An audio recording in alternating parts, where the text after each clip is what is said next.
प्रिय विद्यार्थियों, आज के इस व्याख्यान में हम भू आकृति विज्ञान के एक अत्यंत महत्वपूर्ण विषय आंतरिक स्थल निर्माण घटनाएं अथवा भू आकृति संकटों का अध्ययन करेंगे।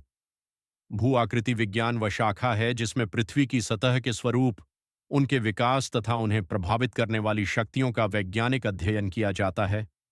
पृथ्वी निरंतर परिवर्तनशील है और यह परिवर्तन मुख्यतः दो प्रकार की शक्तियों से नियंत्रित होता है: आंतरिक शक्तियां और बाह्य शक्तियां।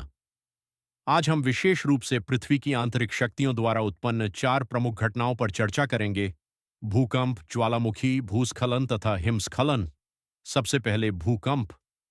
भूकंप पृथ्वी की आंतरिक ऊर्जा के अचानक मुक्त होने का परिणाम है। जब टेक्टोनिक प्लेटों के बीच तनाव अत्यधिक बढ़ जाता है, तब चट्टानों का संतुलन टूटता है और ऊर्जा भूकंपीय तरंगों के रूप में बाहर निकलती है। भूकंप का वास्तविक उद्गम स्थल पृथ्वी के भीतर होता है, जिसे केंद्र कहा जाता है, जबकि धरातल पर उसके ठीक ऊपर का स्थान उपकेंद्र कहलाता है। भूकंप न केवल स्थल रूपों में परिवर्तन करता है, बल्कि यह मानव सभ्यता के लिए सबसे विनाशकारी प्राकृतिक आपदाओं में से एक माना जाता है। अब हम ज्वालामुखी क्रिया को समझते हैं।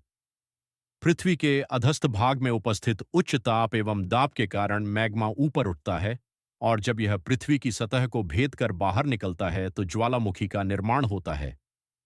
ज्वालामुखी क्रिया द्वैत प्रकृति की होती है। एक ओर यह नवीन द्वीप, पठार और पर्वतीय संरचनाओं का निर्माण करती है, तो दूसरी ओर लावा प्रवाह, राख वर्षा एवं विषैली गैसों द्वारा व्यापक विनाश भी उत्पन्न करती है। तीसरी महत्वपूर्ण घटना है भूस्खलन। भूस्खलन मुख्यतः पर्वतीय ढालों पर गुरुत्वाकर्षण बल के प्रभाव से चट्टानों, मिट्टी या मलबे के अचानक नीचे खिसकने की प्रक्रिया है। भारी वर्षा, भूकंपीय कंपन, ढाल अस्थिरता तथा मानव हस्तक्षेप जैसे सड़क निर्माण और वनों की कटाई इसके प्रमुख कारण हैं। भूस्खलन पर्वतीय पर्यावरण की अस्थिरता का प्रत्यक्ष उदाहरण है।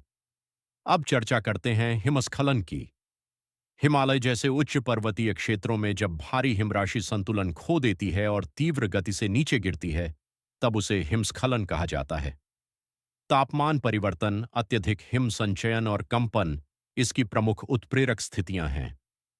यह घटना विशेष रूप से पर्वतीय परिवहन, पर्यटन तथा सैन्य गतिविधियों को प्रभावित करती है। निष्कर्ष इस प्रकार स्पष्ट होता है कि भूकंप, ज्वालामुखी, भूस्खलन और हिमस्खलन पृथ्वी की आंतरिक गतिशीलता के प्रत्यक्ष प्रमाण हैं।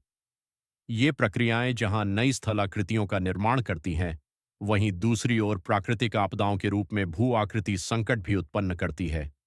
इसी कारण भू आकृति विज्ञान का अध्ययन केवल शैक्षणिक महत्व ही नहीं रखता, बल्कि आपदा प्रबंधन और मानव सुरक्षा के लिए भी अत्यंत आवश्यक है।